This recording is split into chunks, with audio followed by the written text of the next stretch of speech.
Hey, welcome back to the channel. I hope you're having a great day. Just wanted to share with you some ups, some downs, and all the rounds of my lawn care business and side hustles and waiting tables. I had another tough one yesterday. It was a good paying job. Paid $250. It was actually pulling weeds from rocks. That was not fun. That was a lot less fun than I thought it was going to be. It took me 7 hours to go around this woman's house. I didn't think it would take that long.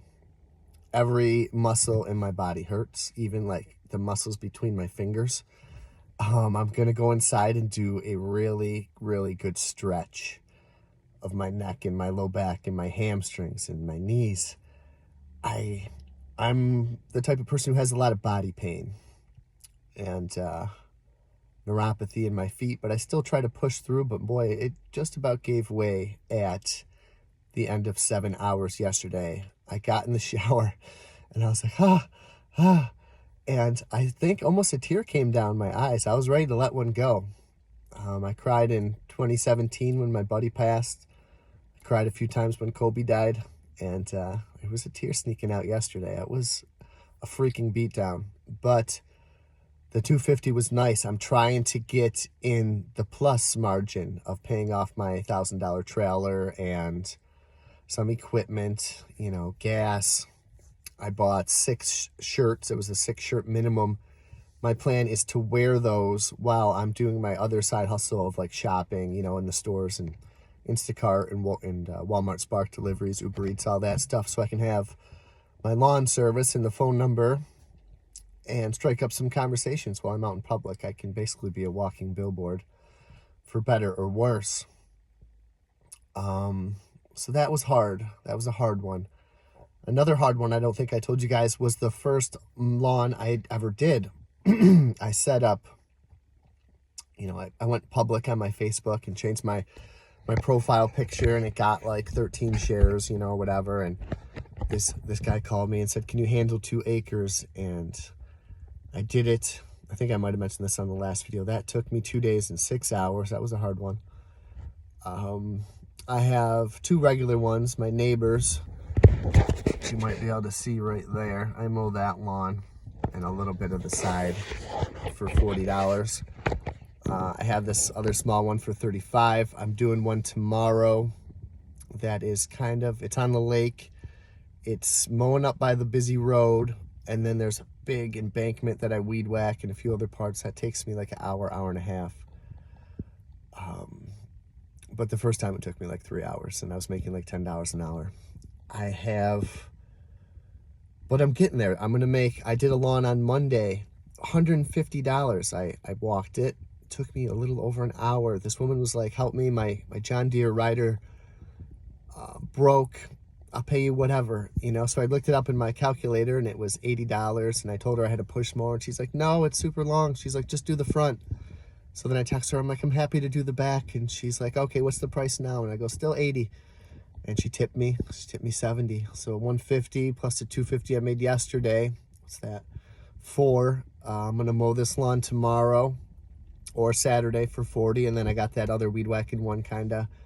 So I'm gonna make like 490 this week. It has cut down on my Instacart shops and stuff, but I'm making more, almost double than what I would typically be shooting for, and not as much gas. So I'm trying. At my $35 mow, the last time I did it, I'm not the most handy, I'm not the most technical person in the world, which limits me in certain ways, but I'm trying to push through. I'm trying to learn. And what I'm talking about now is my weed whacker. Just stringing that thing can be a SOB. But I'm getting there. I was pretty good, and man, I was cruising around this lawn without any hiccups, and I knocked the front, the head of the weed whacker, and it knocked the top off, and it got all screwed up. And I tried to put it back on. It fell off again. I put it in my trailer, my bouncy, my utility trailer, and I think it popped off. So I had to order a $40 part. That part has not arrived. And I have a job to do tomorrow. So the show must go on. I'm going to need backups anyways, so I'm going to get another lawn or another weed whacker in case they just don't sell the replacement parts around here. We looked everywhere. We looked at Lowe's. I am going to peek at Home Depot. We went to like the repair stores in town, and they only repair like the big boys. Like I have a Craftsman, which I think is like a dollar store weed whacker compared to, you know, like the bigger name brands. And I didn't realize I had done that until this past Monday when I was trying to go out to a job. I was on my hands and knees pulling some weeds at that one. Ups and downs, ups and downs. So, this part, if it doesn't arrive, I got to go get one. But I'm happy to have a backup. That way I'll have two strung, ready to go, and I'll be able to get through jobs a little bit quicker with maybe a few less headaches. Other than that, I did find 200 albums. No, I found 100 albums for $200 recently on Facebook Marketplace. There was a lot of good classic rock ones. My plan is to take the 10 best that are like the $20 albums and sell those in lots of 5 for 20, like the Zeppelin, the Pink Floyd, stuff like that people go crazy for. Get my money back. Then I have about 30, 35 albums that are $10 and more. Some are 20, some are 50.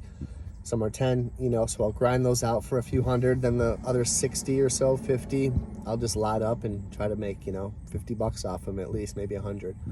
So it was like a few multi-$100 score. Been thinking a lot about, like, of course, breaking free on this channel.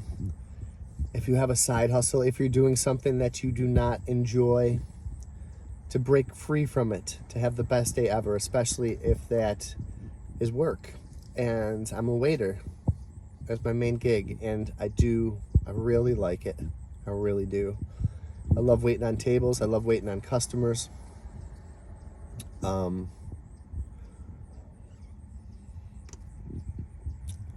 But it can be a stressful place. It can be isolating at times on Saturdays when all your friends are hanging out and going out to dinner. You're working while other people are playing.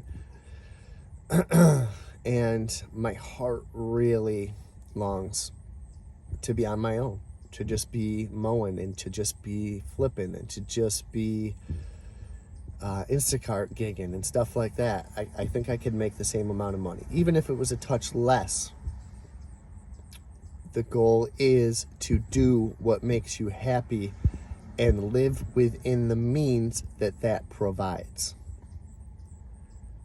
Not to do something that doesn't make you happy and spend that money to close the gap on what you think is going to make you happy.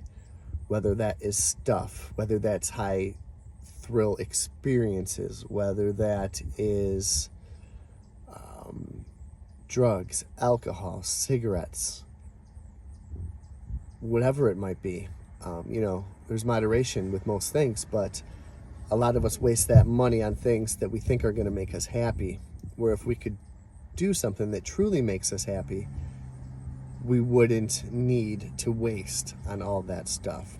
And that's the fine line I'm working on. I almost feel like I am Andy Dufresne in Shawshank Redemption, where I'm scraping it out every day from my cell and emptying the pebbles as I go mow lawns and as I go do grocery store deliveries. And I got the picture of Raquel Welch over the hole that I'm tunneling out of. At any time I could pull the trigger and go on my own, and that's what all this hard work has been for, to set up a life with no debt. But where do I close the happiness? It's, you just saw right here, Dunkin' Donuts coffee. I love me a good donut. And when I get home from work, I can really hit the food kind of hard. I love cereal at night and late night dinners because I'm waiting tables. But it used to be much worse than that, more heavily relying on drugs and alcohol and gambling and cigarettes. But once I found my purpose and passion for breaking free and trying to inspire others to do the same, then I've been tightening up that ship. But still, my main one right now is health. I need to stretch every day if I'm going to do these physical jobs. I need to take care of myself. And so do you. Is it like 80-20, like I think about, or 50-50? You're doing a job that do you love it? Do you like it? Do you tolerate it? Are you neutral? Do you dislike it? Do you hate it? Once you start hating it, that's where that's where you get a little shaky area, because then that's where you start to rely on other things for your happiness. I'm doing my best. I'm trying to make it to survive until my boss retires or sells the place. He's a good guy, but again, my heart wants to be on my own, and it's good, easy money there in certain ways. And for a while, I was trapped because I was never going to find something that I like to do that would be for the same amount of money and the same amount of hours. But now there is, and I probably should have been mowing back then, but the gigs and the apps, they weren't even invented really yet, and I wasn't too focused on them. And maybe there's things down the road that I might want to do, but it makes life enjoyable as you're breaking free, as you're putting your best foot forward. If that's your purpose, if that's your mission, if you're starting from scratch today, you can get there. You get to a point of strength. I got to a point of strength at my job where I said, hey, I'm done if you're going to be treating me like this. It took me freaking a decade and a half to get there. And even my boss said, I wish you told me sooner. But the only reason I got there is because I was on my break-free journey. And it feels good knowing that I have multiple safety nets when I jump into waiting tables. There's a lot of things there to catch me, which is good. And I'm doing my best every day. I'm trying to get a little bit better, 1% better, as we preach on this channel. Let me know how you're doing. Let me know what you're trying to break free from. And I hope this video finds you well. Break free.